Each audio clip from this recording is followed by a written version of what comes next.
going on? Here is a very quick video, sort of like a little how-to maybe, how about that, as to how I'm going to tank or line the bottom of this custom built, it's roughly 6 foot long, 3 foot high, 2.5 foot deep, and it's stained, it's varnished with a polyurethane varnish, and now all I've got to do is protect the wood even more. I've already siliconed the edges, and what I'm going to do now is just line the area where the substrate is going to go, and that should give me furthermore protection against any moisture from the soil, because like all my vivariums, from now on as I build them, it's going to be bioactive, it's going to be as natural as possible. So it's going to,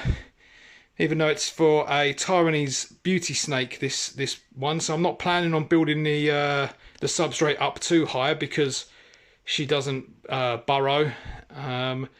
It's still going to be a layer in there enough to grow plants and to support a cleanup crew and just generally have a natural feel to it. And this is who's going in there. So this is my Taiwanese beauty snake. She's a fair length. She's definitely fully grown. Doesn't like me, wants to kill me. To be honest, most that I've ever met are like that. But yeah, so this is Tai. Imaginatively named Tai. Okay, so this is the stuff that I use. I've used sheeting before, and I do use sheeting on weirder shaped enclosures, but for a nice square or rectangle vivarium, this is the stuff that I use. So it's corrugated, it's flooring protector, which you can buy at any sort of building shop, building supply shop. I get it from Wicks. B&Q also sell it here in the UK. They do 8x4 foot sheets, and I think they do half size sheets as well. So you don't need to buy a massive sheet of it if you want to use it on say a 3 foot or a 4 foot enclosure. For the 6 foot enclosure, I got through almost a whole sheet of 8x4. I'm left with, what am I left with? 2x4. That's it, simple math. So yeah, what I do is, as you can see, it's got ridges in it. So I measure it to the nearest ridge. I make a mark. Pens don't really draw on it. You want a paint marker really if you've got to draw on this sort of stuff. And then I use my steel rule and I cut all the way along it. As long as you stay within the ridge. So as you can see, if you stay within the ridge, you know you've got a fairly straight line. So that's quite handy as well. And then I also use, say, on the sides, because this is a side piece, this is 12 centimeters tall. I will use my set square and just set it against there, and then I can cut down there with a sharp knife. Simple as that. Okay, so I've got all my pieces cut. I've got this piece in there just to make sure it fits. It's a bit polystyrene-y, but the actual Viv itself is sealed already. So I'll give it a sweep out, but I'm not too worried. As I said, this is a secondary measure anyway. So I've got my big piece cut out, as well as all my little side pieces. I've gone 12 centimeters all the way around.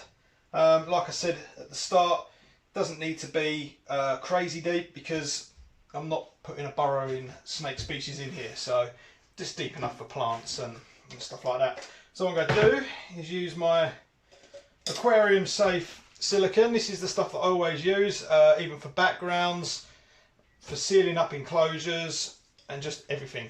This stuff is the nuts. HA6 by Bondit, animal safe marine silicone. So I'm going to go all the way around the edge, and a few squiggles in the middle, and throw my piece on top.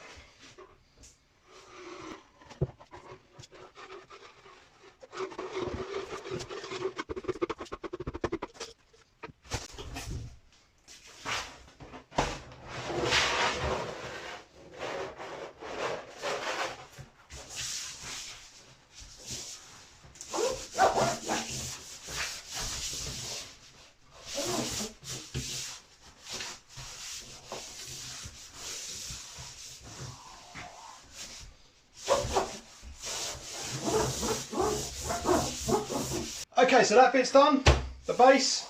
Now I've got my two sides, two long sides, two short sides. So I'm going to put my long sides in first because that's what I measured it for. They're the full length, and then these are the length, the depth of the enclosure minus a couple of millimeters to allow for the thickness of this stuff.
Here's my last side. So again,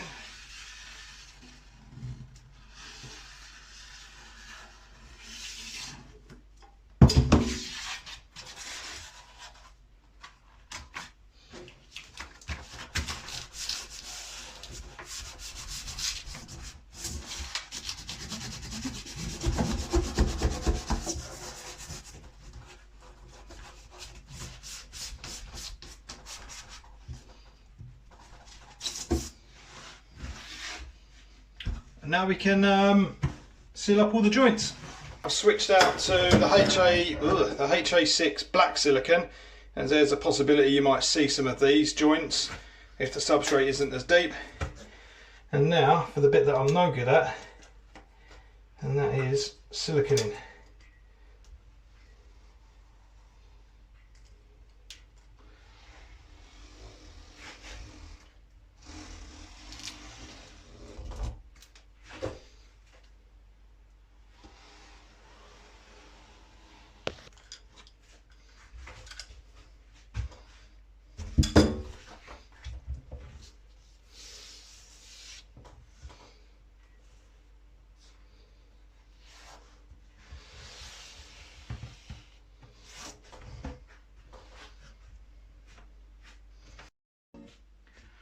And there you have it.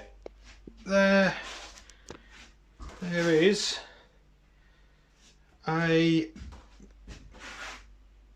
sealed, tanked, whatever you want to call it, vivarium. So, other things to note: if the actual, as you can see, maybe the laminations on here or the ridges run horizontal, so I know that not much moisture can get down there because I've siliconed all the way along and all the way along the bottom. I know that water can't drip too far down. I mean, the wood is sealed anyway, and then the joints are sealed behind this stuff, which is also sealed. So, but what I've done in the past, if these corrugations run vertical, I've then run a bead along the top. That's quite tricky. But that means all of your water then, if you spray the sides, or you know what colubrids are like, if they're gonna, you know it's not gonna work its way down there. Not that it's too much of a problem, but it does help. So there we go. Thanks for watching, guys, and I'll catch you next time.